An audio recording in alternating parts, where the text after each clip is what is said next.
Good morning, church. A couple of announcements in the bulletin. First of all, please remember those on our prayer list. And our Christmas offering this year will go towards two different organizations. The first one is AWR, Adventist World Radio, and the second is the Patriot Assistance Dogs. Also, I'd like you to look at number 10, Maple Academy fundraiser in honor of Swanee after 57 years of teaching. Wow, I'm 59, so almost as long as I've been alive. I know Eric had him, Liz had him, Sandy had him as teacher. So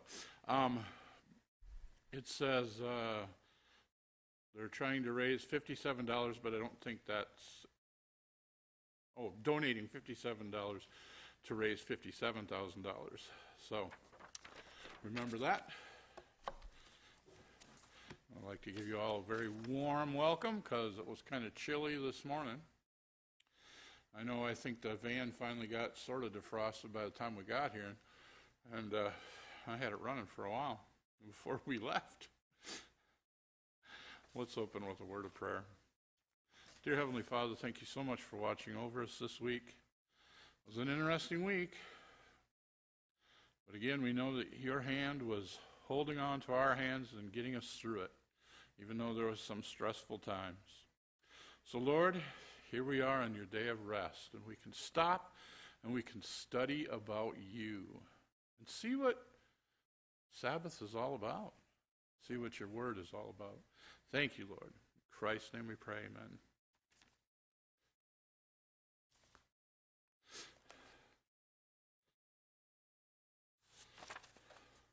Our devotional thought this morning is entitled, The Push for Sunday Law. While Satan seeks to destroy those who honor God's law, he will cause them to be accused as lawbreakers, as people who are dishonoring God and bringing judgments upon the world. Those who honor the Bible Sabbath will be denounced as enemies of the law, enemies of law and order, as breaking down the moral restraints of society, causing anarchy and corruption, and calling down the judgments of God upon the earth. Their conscience and their scruples will be pronounced obscenity, stubbornness, and contempt for authority. They will be accused of dissatisfaction toward the government.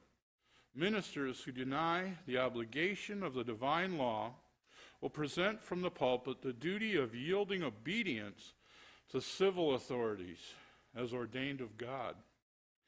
In legislative halls and courts of justice, commandment keepers will be misrepresented and condemned. A false coloring will be given to their words. The worst construction will be put upon their motives, and as the Protestant churches reject the clear scriptural arguments in defense of God's laws, they will long to silence those whose faith they cannot overthrow by the Bible. Though they blind their own eyes to the fact, they are now adopting a course which will lead to the persecution of those who consequently refuse to do what the rest of the Christian world are doing and acknowledge the claims of the papal Sabbath. The dignitaries of church and state will unite and bribe, persuade, or compel all classes to honor the Sunday. The lack of divine authority will be supplied by oppressive enactments. Political corruption is destroying love for justice and regard for truth. And even in free America, rulers and legislators, in order to secure public favor, will yield to the popular demand for a law enforcing Sunday observance. Liberty of conscience, which has cost so great a sacrifice, will no longer be respected. In the soon coming conflict, we shall see exemplified the prophet's words, "The dragon was wroth with the woman and went to make war with the remnant of her seed, which keep the commandments of God and have the faith of Jesus." That was written in the 1800s. We're watching prophecy being fulfilled, aren't we? Yesterday, Steve Plurikim talked to me because he's been sending me morning devotions from Maranatha on email, to my email, and to some others, and I've been sending them on to Tim and some others. Anyway, I hadn't seen one for a while, and he came by yesterday to show me the text he received from YouTube. They said that Maranatha is not, how did they put it? They can no longer show this because it does not meet the standards of society. And it was removed from the computer. Ellen White's Maranatha devotional is considered evil and hate speech. Those were also words they used. We should really start thinking about where we're at in our society. The last message I got was talking about the deception that Satan was doing and the people that chose God and the destruction of the evil. That was considered the hate speech. The destruction of the evil and Satan being destroyed too. I don't know about you, but I kind of like the idea of going home and the destruction of sin.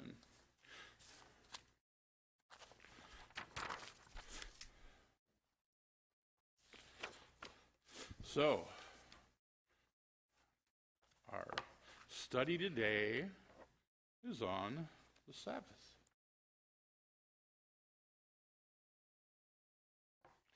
And our memory text is found in Mark 2:27.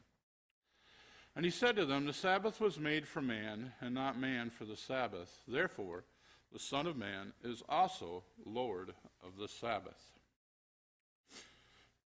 Humankind has been enjoying the Sabbath since creation, and will keep it for all eternity, we're told. Isaiah 66, verse 22 and 23 tells us from new moon to new moon and Sabbath to Sabbath all flesh will come together. It is a moment in time.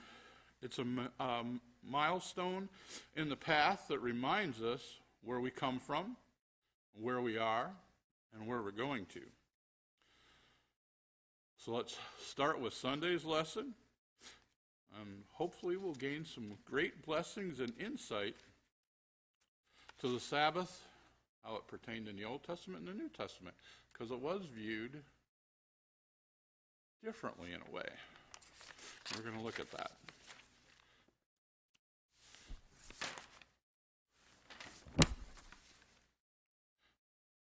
Have you ever wondered why God chose to give us two harmonious creation accounts in the first two chapters of Genesis? We're going to take a look at chapter 2.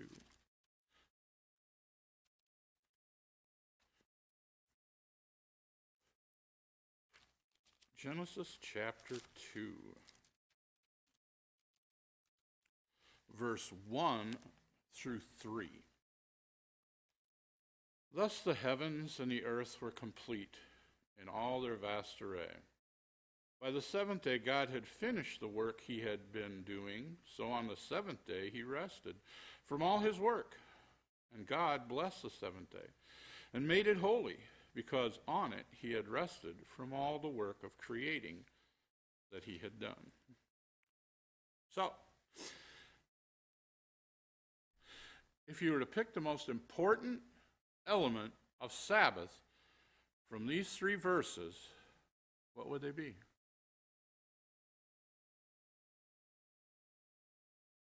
What are we told to do? What are we told not to do?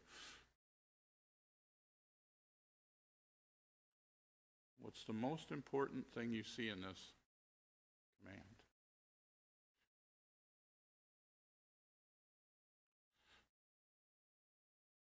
Could we say rest from work? Is that what we're being told to do? And also it talks about, notice how the seventh day is made holy. Is the Sabbath holy because it is not for work? Or is it holy, an additional characteristic of the Sabbath? Let's take a look at what holy means. Holy means dedicated, but in a way that results in being morally clean, that suggests holy is an additional characteristic. So, when you look at that, why is it holy? Set aside. Very good. Let's go to the actual commandment. Let's go over to Exodus chapter 20.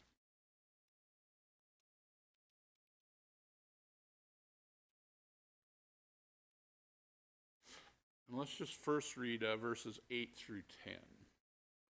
Remember the Sabbath day by keeping it holy. 6 days you shall labor and do all your work, but the seventh day is the Sabbath to the Lord your God. On it you shall not do any work, neither you, nor your son or daughter, nor your manservant or your maidservant, nor your animals, nor the alien within your gates.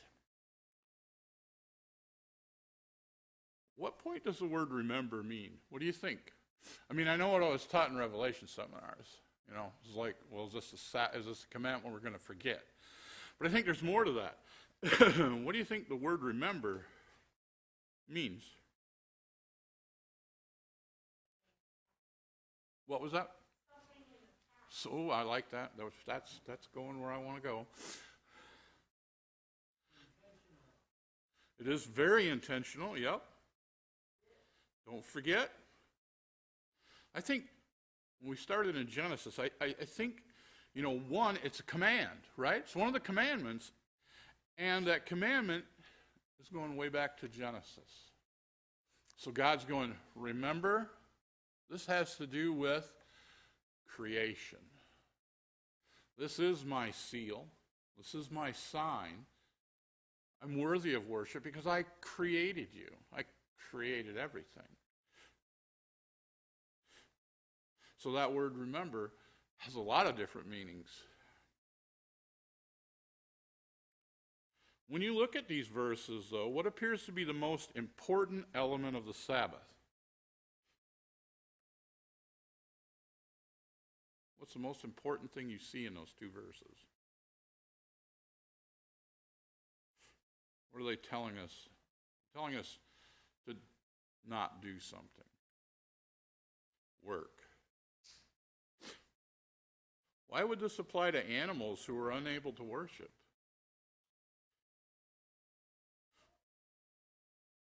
Why do you think the animals were added in there? I mean, I'm sure they like a break too, but I don't think that's why that's there. That's true. And that's true, and I think that is really the answer. In that day and age, everything you had to do on the farm had to do with animals. If God said, leave them in the barn, or let them go out and eat, and leave them alone, you couldn't do any work. So, I think that was one of the reasons right there. Now, verse 11. For in 6 days the Lord made the heavens and the earth and the sea and all that in it is, but he rested on the seventh day. Therefore the Lord blessed the Sabbath day and made it holy. Now here is God talking about the day. Should that affect our attitude about the day?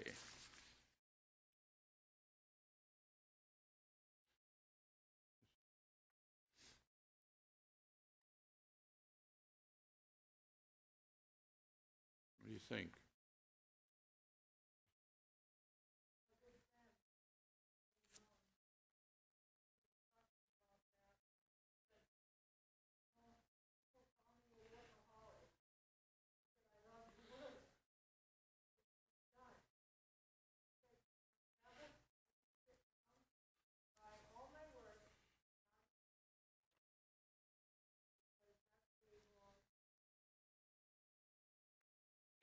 That was a good answer. Thank you.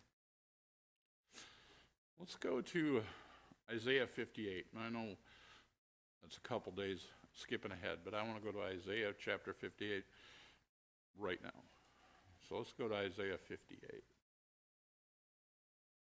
And I would like to read verses 13 through 14. if you keep your feet from breaking the Sabbath and from doing as you please on my holy day, if you call the Sabbath a delight and the Lord's holy day honorable, and if you honor it by not going your own way and not doing as you please or speaking idle words, then you will find your joy in the Lord. And I will cause you to ride on the heights of the land and to feast on the inheritance of your father Jacob. The mouth of the Lord has spoken. When we look at verse 13, we're told twice not to do our own pleasure. Think about that. Not to do our own pleasure on the Sabbath. Now, the word pleasure actually translates into delight. To do your own delight on the Sabbath. But at the same time, we're told to call the Sabbath a delight. Are we calling it something that cannot be true? Because we should not do what delights us on the Sabbath? Well, there's two words, totally opposite. What are they trying to tell us?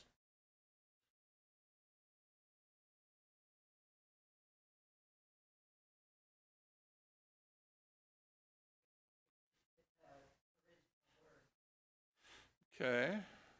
Well, I think when we're told not to do our own delight, I don't think God is saying to us that if you delight in my Sabbath, you're doing wrong. I think he's saying if you do what pleases you, that's earthly. That's wrong. If you do what does break the Sabbath, that's wrong. And originally in the Old Testament, they didn't do really good at keeping the Sabbath, which is why in Jesus' day they had so many rules, because they were trying to figure out how to make it more holy. So we know they kept the Sabbath loosely in the Old Testament a lot of the time. So they were doing their own thing. And later, I think when we, follow Christ, then the Sabbath is a delight because we're doing his thing. I don't know, does that make any sense? Are you following that one? Did I do okay?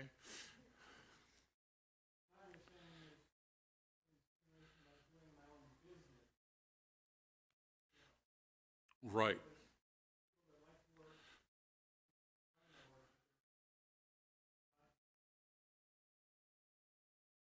That's absolutely true. Absolutely.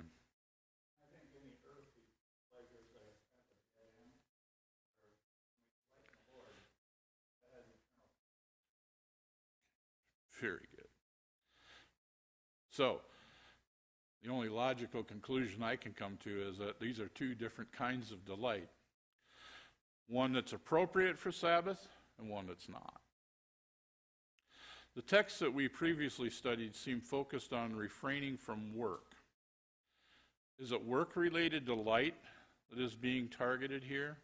Well, I think we've already discussed that I think that is what the commandment's saying. Because a lot of people are workaholics, and they enjoy work. I mean, I'm not married to a workaholic, but if you've ever been at my house, we have a cordless phone so that she can do the dishes and do this and this and this while she's talking to you because she can't sit still. So I think it's easy sometimes for us to go, oh, it wouldn't be that big of a deal if I just called about this, right? Well, it doesn't have anything to do with church, but...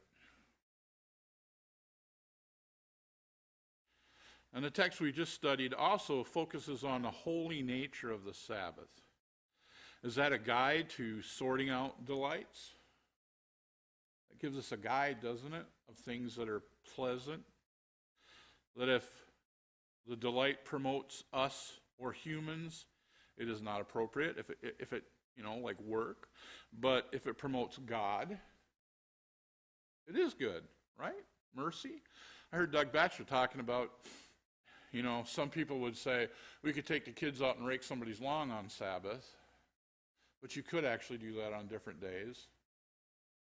That's not a Sabbath thing. But somebody broke down on the side of the road that needs a jump, that's a Sabbath thing.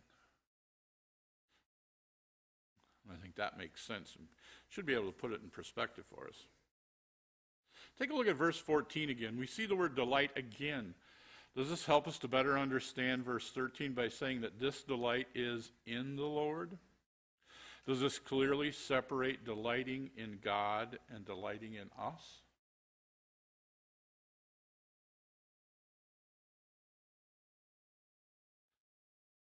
I know kids sometimes will do things, and you can always ask, well, would you feel good about inviting the Lord with you on that? Because if Jesus doesn't show up there, maybe that shouldn't be a place you are either. But if Christ would have yep, let's go, it's probably okay. Well, let's go to Mark now, to the New Testament. Mark chapter 2, memory verse.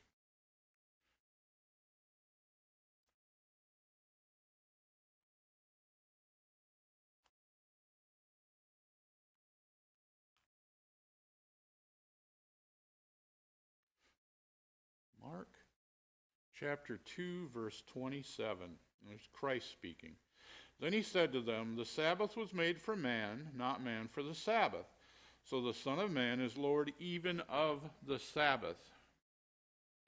If the Sabbath was made for man, how can the distinction we just suggested be correct?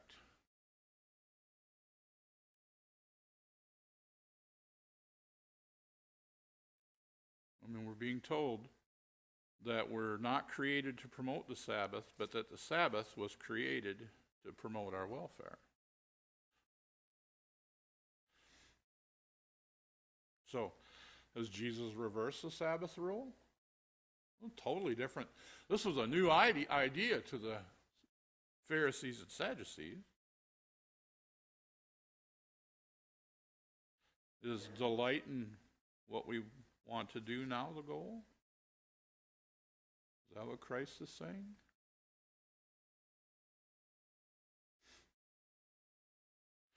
Or did Jesus just simply clarify the rule? Would delighting in the Lord benefit humans? When we delight in the Lord, do we show mercy and love? Because that's what he does. Is that what he's trying to get at? Again, listening to amazing facts and stuff, and reading, when we read our Bible, we discover that, they were pretty lax on Sabbath. As a matter of fact, when we look at Sunday, the account of creation ends with these words. Adam was quite busy on Friday. On the other hand, Eve was only enjoyed some hours of Friday with her husband. But their first full day together was especially a blessed day. The Creator himself sanctified the seventh day with his presence. And on that day, they learned more about their Creator and the creation around him. And by the end of the day, they were invited to spend another full day with God on the next Sabbath, in addition to their daily evening meetings. We still receive the same invitation every Sabbath, an invitation to spend a full day learning about our wonderful Creator.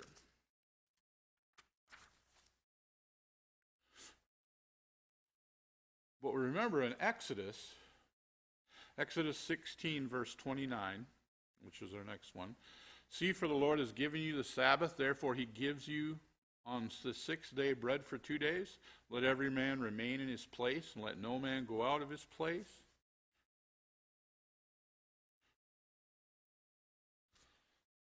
Let's go to Exodus. The children of Israel spent 40 years out in the wilderness because they just didn't quite get it. They're definitely slow learners.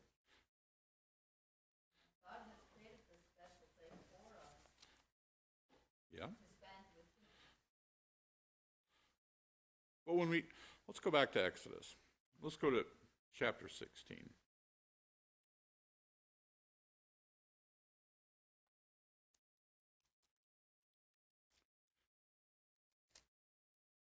This is before. This is when they were talking about the manna.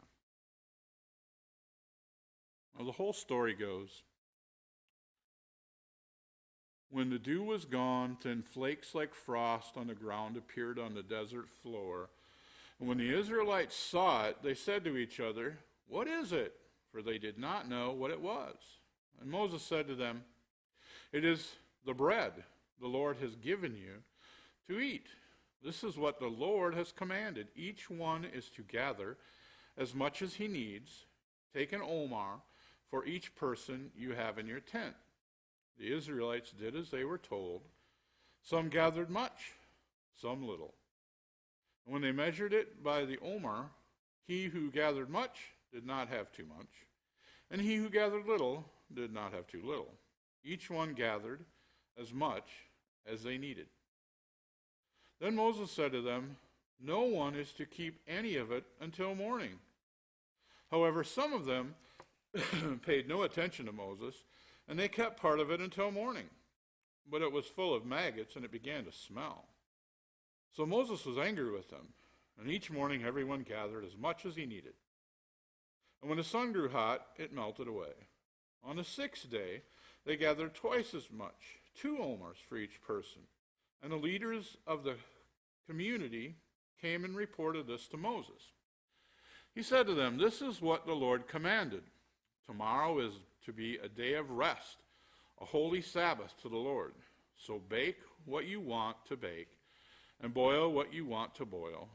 Save whatever is left, and keep it until morning." So they saved it until morning, as Moses commanded, and it did not stink or get maggots in it. "Eat it today," Moses said, "because today is a Sabbath to the Lord.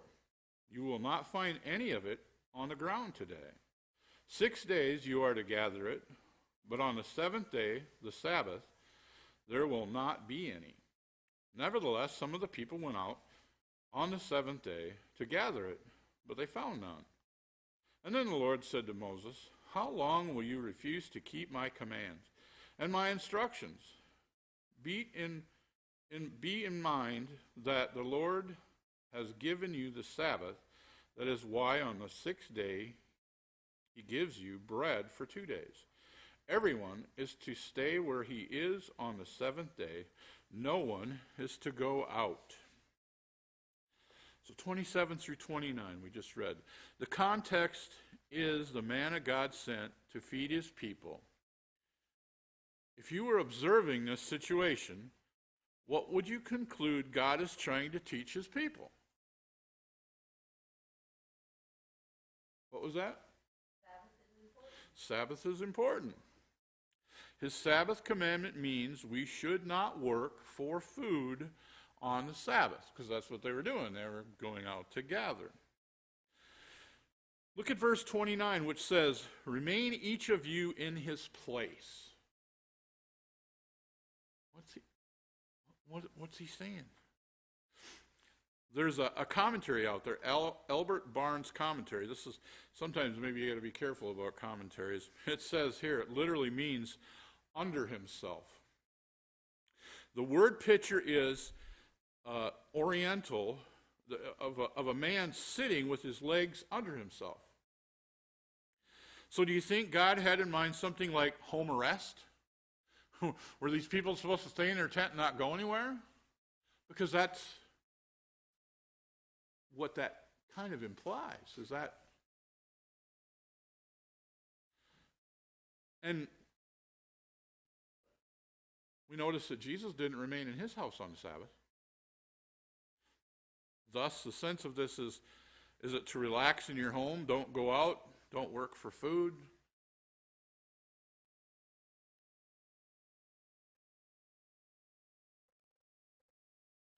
When we were just... I don't know if this makes sense, Dan, but when we pray, we close our eyes so that we aren't focusing on other things. Maybe that idea that they were staying in their home, maybe they were able to focus on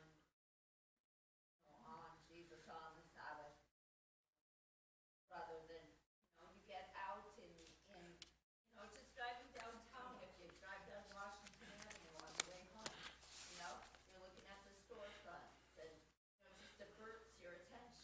Ooh, that's a cute dress. Right, right. You ever- I don't know, maybe that could have some. Go ahead, Rick. I think the other school of thought is that on the Sabbath, remove ourselves from things of the earth. And I think that might be another. And again, going back, the people of Israel had been forced to work on Sabbath under the yoke of Egypt. They worked 7 days a week. And after liberating them, God wanted them to rediscover the Sabbath, because the Sabbath, again, remember, it had to do with creation.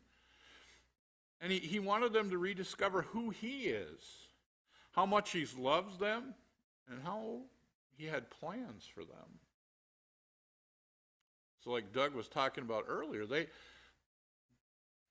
didn't really know what the Sabbath, I mean, they knew what there it was. And some of them didn't go out, but some of them just didn't get it. And I can understand that. I had a Christian Reform pastor back when I was trying to prove the Adventists wrong. And I think the third sermon I heard from Jim Anderson was on clean and unclean food. And well, you know what? Barbecued pork tastes pretty good. I was a little bit, Anyway, I talked to one of my trap shooting friends whose dad's a doctor who's Christian Reform. And he says, well, Dan, I don't eat any unclean food either. He said, what was God supposed to do to a bunch of slaves? It was just easy to go, this isn't good for you. Don't eat it. He says, now as a doctor, I know that pigs have trichinosis and, different, scavengers. Do you really want to eat what they ate? He said it made perfect sense, but to a group of slaves that had been commanded this whole time, it was just easier to say, don't. He didn't have to give a reason. Well, actually, God never really has to give a reason. So I think God was using the manna to teach them about the Sabbath. He performed a weekly double miracle. He sent twice the amount of manna on Friday and nothing at all on Sabbath. The manna that people cooked on Friday was still good on Sabbath. However, the manna they tried to keep other days bred worms and stank. God is inviting us today to rediscover him every Sabbath, to understand his character better, and to have a stronger relationship with him.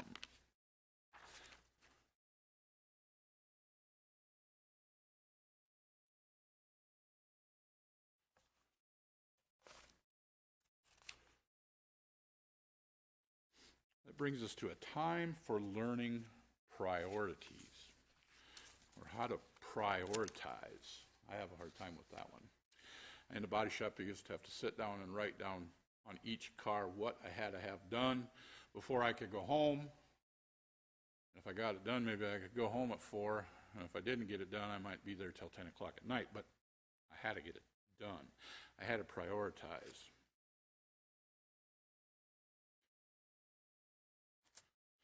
We're going back to Isaiah chapter 58, verses 13 and 14, which says, if you turn away your foot from the Sabbath, from doing your pleasure on my holy day, and call the Sabbath a delight, the holy day of the Lord, honorable, and shall honor him, not doing your own ways, nor finding your own pleasures, nor speaking your own words, then you shall delight yourself in the Lord, and I will cause you to ride on the high hills of the earth, and feed you with the heritage of Jacob your father. The mouth of the Lord has spoken. In Isaiah 58, God called his people to reconsider their priorities. They fasted and asked God to make them prosper.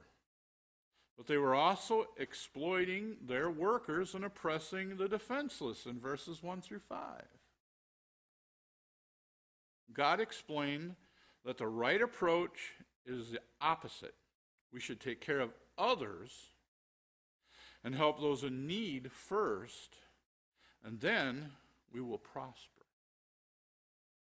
This comes with a call to enjoy the Sabbath in the company of God, leaving ourselves and our businesses aside.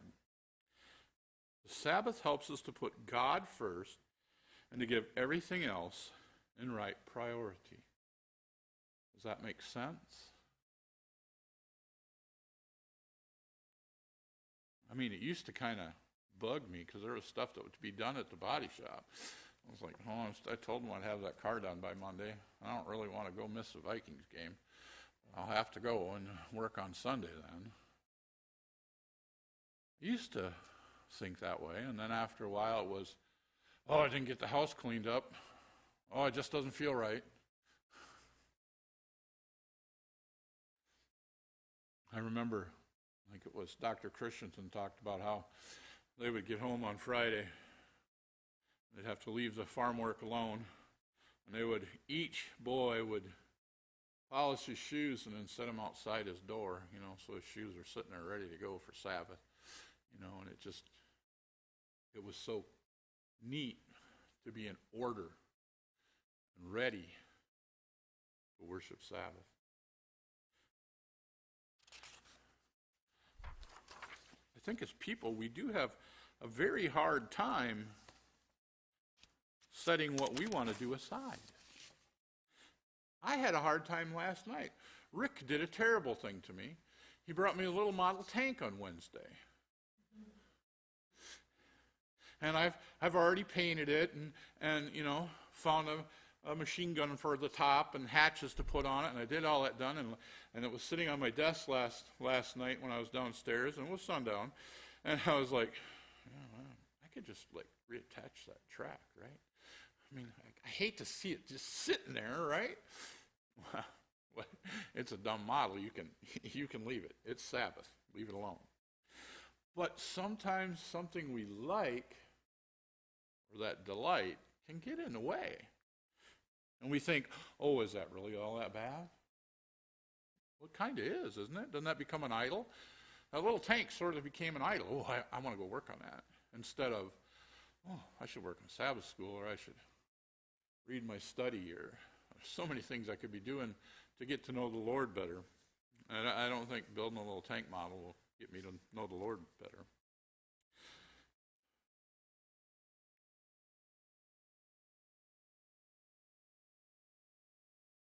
Let's go to Matthew. Matthew chapter 12.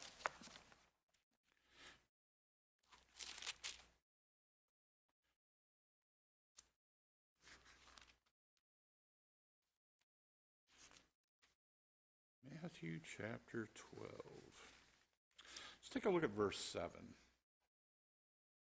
If you had known what these words mean, I desire mercy, not sacrifice, you would not have condemned the innocent. Is this another new reason given by Christ about what we're supposed to be doing on the Sabbath? Jesus' mercy is elevated over the sacrifice. Now, the sacrifice was required by strict Sabbath obedience. Here Christ is saying, mercy is above that. We did just look when we go back. The Jews are having a terrible time with Sabbath. They didn't really know how to keep it. And now here we are, and the Pharisees, have tried to put all kinds of man-made laws on the Sabbath to make it holy. Like the handkerchief thing, you couldn't carry the handkerchief because that was a burden, that was a weight. But if you sewed it to your garment, then you had a handkerchief to blow your nose in because it was part of your garment. It wasn't something you were carrying, Or if you lived in a house and your house started on fire, well, first of all, you weren't supposed to live next to a Gentile, but if you did like to live next to a Gentile, thank goodness, maybe he'd put the fire out for you because that would be work. You can't put your house fire out. So they had done a lot of things. And the Sabbath was unrecognizable. But now let's talk about this. Let's drill down on this story here. Could the disciples have prepared a little food because they had a little boiled egg in their backpack? Did they have to go out and walk through the grain field? Do we prepare food for potluck? Would it have been a big thing for the disciples to have packed a sack lunch? Not really. Would it?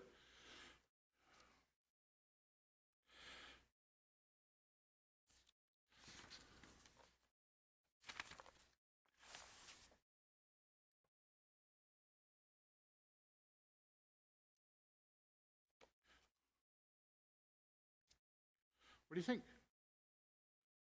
They probably even had some food with them. They probably had some water. It was just easier to reach out and grab some grain, and it was not a sin. Part of appreciating the Sabbath is over the just wanting to so it is work hard all week and save the day. Sabbath is always a good. Even our weekend, Well, and going for a walk and walking through by your apple trees, Calvin, you stop and pick an apple, that's not exactly sin. That's enjoying something that God gave you.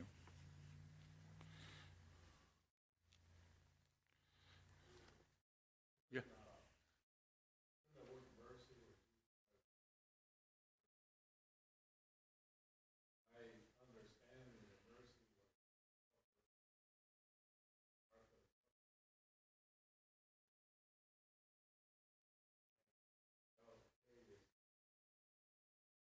When he's saying have mercy, is actually understanding is taking a hold of the hand of the Father.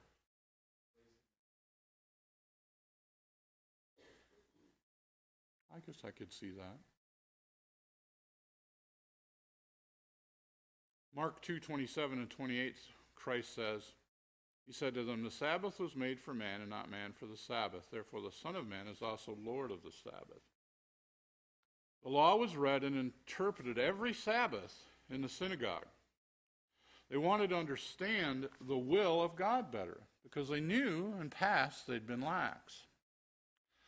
However, they tried to describe in detail what could and could not be done on Sabbath in order to fulfill the law.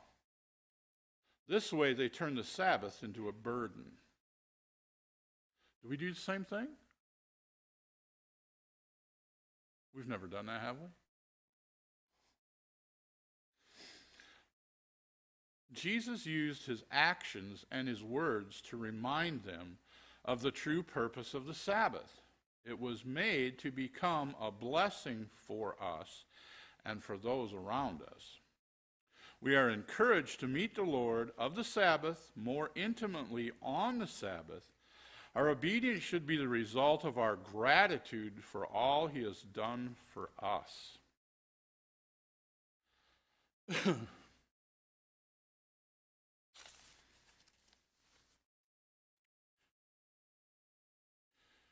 In our quarterly on Wednesday, it says, Jesus' attitude toward the Sabbath is summarized well in our memory verse for this week.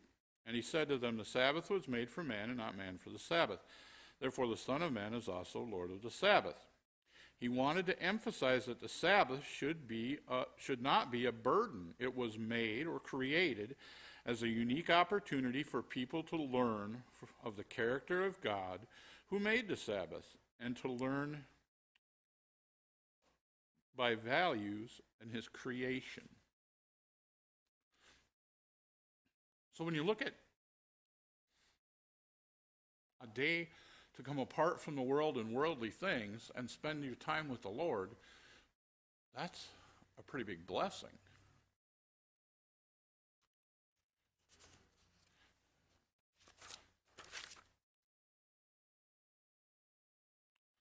Let's take a look at Acts. Let's go to Acts. A time for community is what our lesson's called on Thursday. Acts.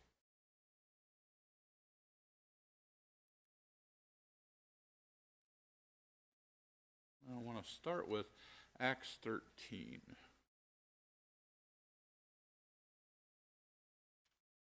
Acts 13, verse 4.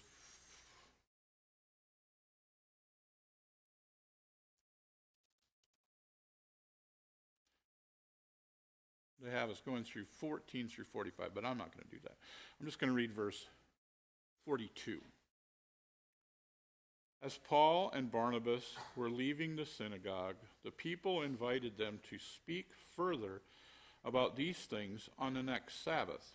I was taking a Revelation seminar, and I read that. I thought, well, that's interesting. When you're doing a Bible study with somebody and they go, well, that's the end, I got to go. You want to wait a week? You want to wait a week? But they did. The first Christians shared the gospel in their Sabbath meetings. They proved that Jesus was the Messiah with the scriptures and their personal testimonies. Let's take a look at chapter 16, verse 13 through 14. And on the Sabbath we went outside the city gates to the river, where we expected to find a place of prayer. We sat down and began to speak to the women who had gathered there. One of these listening was a woman named Lydia, a dealer in purple cloth from the city of Thyatira, who was a worshiper of God, and the Lord opened her heart to respond to Paul's message. Chapter 17, verse 2. As his custom was, Paul went into the synagogue, and on the 3 Sabbath days he reasoned with them from the scriptures, explaining and proving that the Christ had to suffer and rise from the dead. This Jesus I am proclaiming to you is the Christ.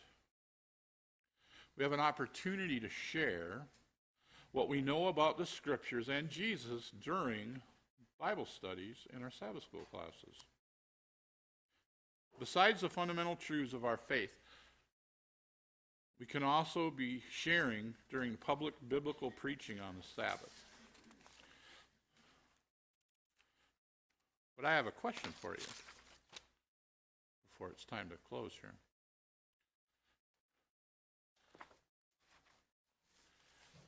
Did the Jews were they just in their synagogue for a little while? Were they just there for a couple hours when they went home? Or was it a daily family thing? They spent the day. We don't get a lot in 2 hours. The idea is, when we get done with a Bible study and we get done with worship, it would be nice to be able to talk as family. So what is your idea? What do you think? I think that pandemic has really crippled that. No doubt that is something Satan enjoys. I end with this, Testimonies for the Church, Book 6, page 368. God teaches that we should assemble in his house to cultivate the attributes of perfect love. This will fit the dwellers of earth for the mansions that Christ has gone to prepare for all who love him. There they will assemble in the sanctuary from Sabbath to Sabbath, from one new moon to another, to unite in the loftiest strains of song, in praise and thanksgiving to him who sits upon the throne, and to the Lamb forever and ever. It's time for our worship.